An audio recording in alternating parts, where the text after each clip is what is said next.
This'll be a blast. Hey guys, Duel here with my first informative guide for the bot lane. Ziggs is a champion that has been in the bot lane before, but due to recent mage item buffs and meta shifts, he is back and stronger than ever. The reason why he is better suited for the bot lane at the moment is because of his amazing wave clear and scaling. His wave clear means priority, and priority allows Ziggs to hit the bot lane tower as well as control early dragons, both of which are key elements for winning games in the current meta. But bear in mind, Ziggs should be picked when you have a low magic damage team comp and your team needs the AP threat.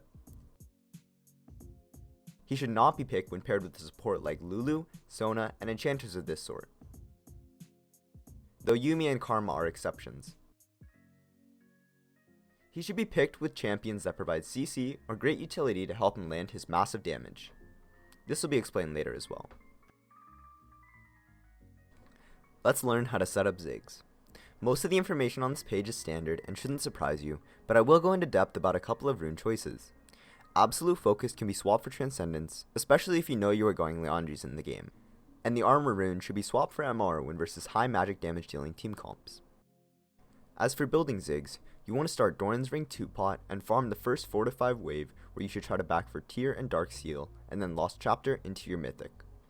The rest of the layout is pretty typical for mages, but prioritize Deathcap 3rd as I did the math on it and it's a really nice item for him. Boots should be Sorks with Ludens and Lucidity with Leandries. For the 5th and 6th item, I recommend you to itemize for what you need in the game you are in. This video will be broken down into 4 elements: laning phase, mid game, late game, and general Ziggs knowledge. Laning phase.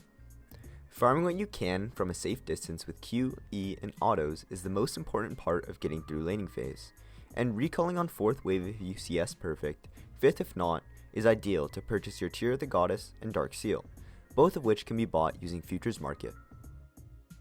For the first few waves, you may find yourself being pushed in.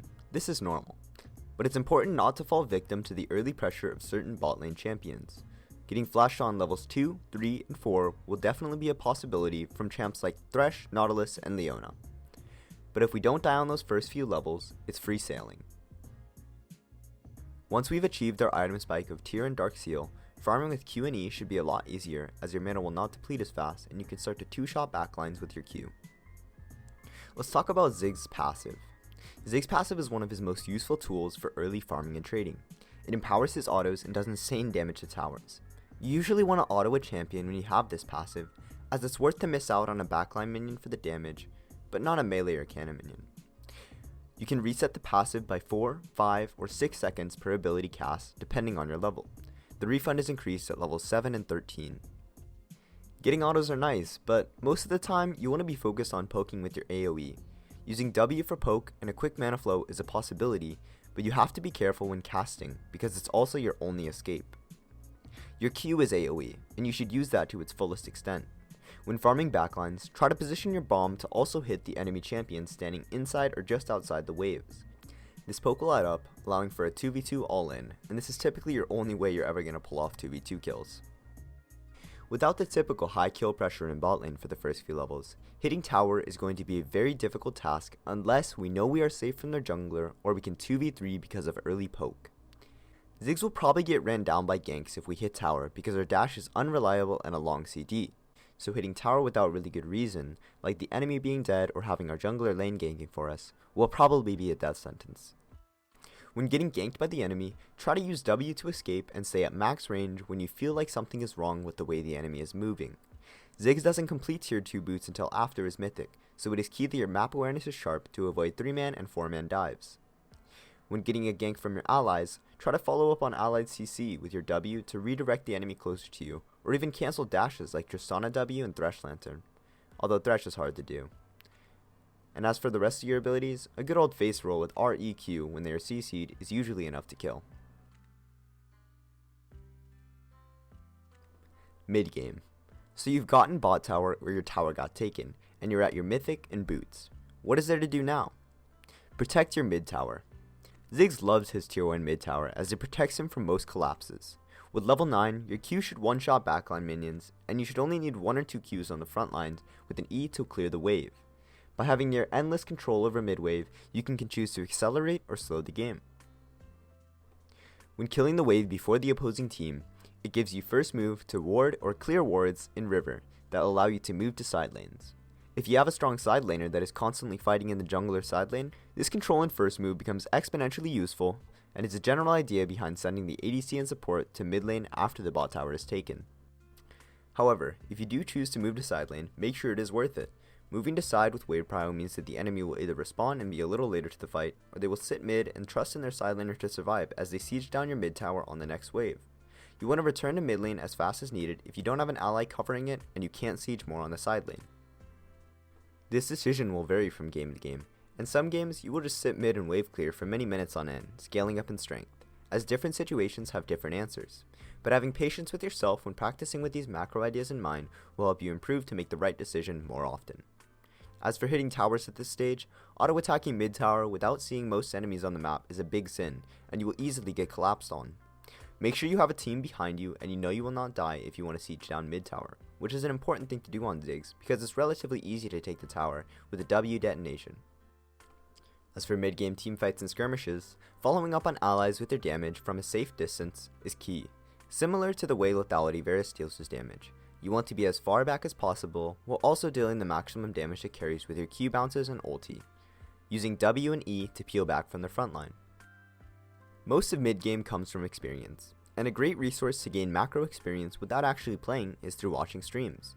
I definitely recommend my stream, Sam's Duel, but I also recommend watching Sneaky Lol, Double Lift, Cookie Lol, X11 Saber, Chad Draven, Hamza, and Arrow, all on twitch.tv. We're around 7 minutes of condensed information, so let's recap. Early game recap. Play safe and farm what we can for the first few levels. Recall to buy Dark Seal and Tier. Utilize AoE on Q for poke. Evade ganks with W, and follow up on ganks with W and face rolling our keyboard. And finally, wave clear, wave clear, wave clear. I don't know if I mentioned it enough, but wave clear is super important because it's going to slow down the game to a point where we can get our items and scale up to be as strong as possible. Mid game recap. Wave clear mid for prio. Use that prio to control river and clear out support wards. Siege down mid tower safely with our W. Safe positioning always in teamfights, and playing at our limits, and putting time and patience into learning mid-game macro to improve ourselves as a player. Late game. In solo queue, late game is a testament to how good you can pilot your champion. If everyone is full build or damn near their Exodia, you need to be able to consider the factors that will kill you, and consider the factors that will allow you to kill them. What I mean by this is that, as far as teamfights go, high damaging abilities and gap closers must be considered in your positioning, as well as flash timers and key items like Zhonya's, Gale Force, and many more. This is teamfight knowledge, and as you play the game more, you will learn to consider the important abilities and summoners that will affect your positioning and the way you play late game teamfights. As for late game macro, that is not Ziggs specific, but just know you can clear waves super easily with your basic abilities, and if you need to ulti a side wave to defend a tower, you can. Just make sure you don't need it for an upcoming teamfight like Dragon, Baron, or Elder. General Ziggs knowledge. As for matchups, they aren't so cut and dry as guides often make them out to be. You will need to acknowledge what makes the enemy laner strong and what makes them weak. Enchanters are strong typically for their range poke and sustain throughout lane phase, while engaged champions excel at all-in fights and lockdown CC. For Ziggs ability intricacies, first off, you want to be able to normal cast your abilities. I have my binding set to shift plus whichever ability I want, but you can use whatever key you want. I recommend using shift, alt, or caps lock, but that's just my preference. Your Q can bounce. Make sure you use this to land CS and poke from an extremely far range. That's about it. Ziggs W does not send Ziggs into the air if he recasts while he is rooted or grounded. You must wait out the root and not panic W if you want to escape successfully. Ziggs W cannot send enemies over walls, so aiming your abilities on a wall can oftentimes chain nicely as follow-up to your W. Ziggs W can be fired in terrain, and this can be used to place it on the other side of walls. It also grants vision for the duration it is deployed.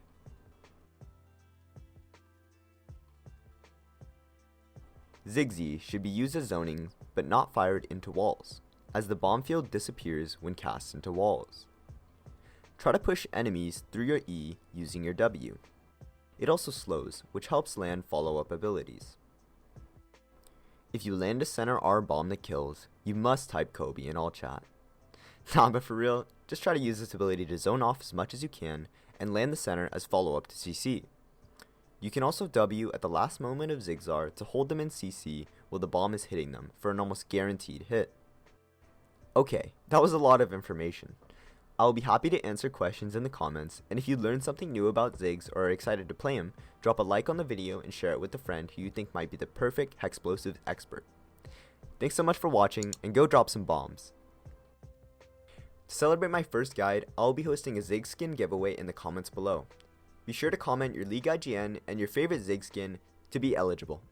And also, this is specific to NA only. I'm sorry other regions. The video, and 7 worked on the graphics design. Definitely go check out their Twitters and drop a follow on both to check out their other works.